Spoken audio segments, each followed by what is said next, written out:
You can't beat a classic, and when it comes to pistols, you won't find one more iconic than the .45 ACP Colt 1911. In use since the start of the 20th century, the 1911 has proven its worth time and again, serving the US military through countless conflicts before a replacement was even considered.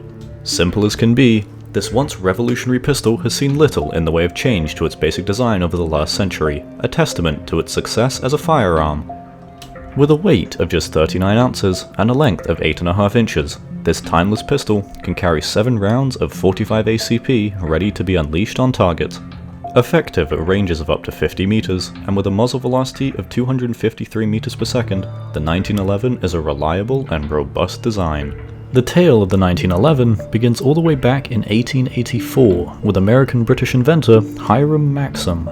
He designed what is now known as the Maxim machine gun, the first self-loading automatic weapon, and patented gas, recoil, and blowback methods of automatic firearm operation. Almost immediately, small arms designers began to experiment with these operations in pistols and rifles, one such man being John Moses Browning, possibly the most accredited firearms designer in history. In 1907, the US Army held trials for a new service pistol. See, in the Spanish-American War in the previous decade, the Army had found that their .38 caliber revolvers lacked the power to stop oncoming attackers, and following the war, conducted several tests in 1904 of various pistol calibers, ultimately concluding that nothing less than a .45 caliber would be sufficient for a military sidearm. Colt, the company producing Browning's designs, submitted to the 1907 trials the short, recoil-operated Colt M1911 pistol, chambered in the new .45 automatic Colt pistol, or .45 ACP cartridge, and showed the most promise compared to offerings by Luger and Savage Arms. After a few revisions to the M1905 design, the resulting M1911 design was put to the test against Savage Arms' offering, and in a torture test where both pistols were to fire 6,000 rounds, the Savage experienced 37 malfunctions, the Colt experienced none, and was selected to be the US military's new sidearm. It had its first combat test in Mexico in 1916, but would face its first major conflict with the US's entry into World War I a year later. The US would enter the war with 75,000 1911s, and would have nearly 10 times that by the time the armistice was signed, performing so well that no changes were made to the design until 1926, when the M1911A1 was introduced. This model of the pistol would go on to serve in the Second World War, and would remain the standard issue sidearm of the US Armed Forces through the Korean and Vietnam Wars, despite the trials of other pistols during this period, serving even through both Gulf Wars. By 1990, most of the US military had replaced the 1911 with Beretta's M9 9mm pistol, but was still in use with certain Marine Corps units, along with law enforcement and special operations units.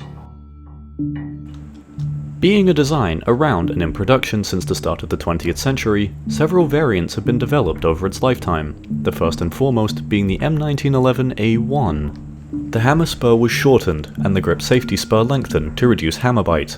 The grip safety was enlarged for easier operation, and a shorter trigger blade was installed for better use with gloves and easier shooting by personnel with shorter fingers. In 1931, the Colt Service Ace was produced, chambered in the .22 long rifle caliber, intended as a training pistol for military, police, and civilians, with a hinged floating rear chamber that amplifies the recoil, giving it more the feel of the .45 ACP version. The Colt Commander, designed in 1949 and produced a year later, was created in response to the US military looking for a lighter pistol to be issued to officers, and features a shortened barrel, slide, and hammer, originally chambered in 9mm, but would also be chambered for .38 Super and .45 ACP.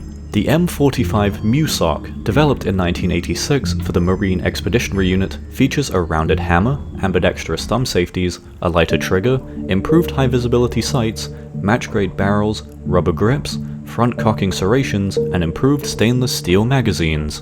This variant was improved upon with the M45A1 design, having a dual recoil spring system to reduce recoil, along with Picatinny rails for accessories. There also exist several civilian models of the 1911, the Colt Government Mark IV Series 70 and Series 80 making little in the way of change to Browning's original design, along with the Colt 1991 series, which was a hybrid, a military M1911A1 utilizing the slide from the Mark IV Series 80. The 1911 is very open to customization. Replacement sights, grips, and other aftermarket accessories are incredibly common, the pistol's versatility leading to it becoming a common sight in competitive shooting. It's been in service for over a century, but shows no signs of slowing down, with dozens of militaries and law enforcement units still using the M1911A1, albeit often modified. Demand for the 1911 remains high, with the US Army Marksmanship Unit launching the M1911A2 project in 2004 to develop the next generation of 1911 pistols.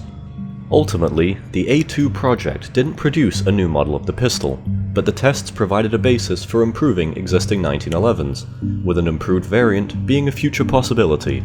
Nonetheless, the 1911 design is truly timeless, serving across the globe since World War I, and staying in high demand ever after. Let's be honest, what other handgun can say it won 2 world wars?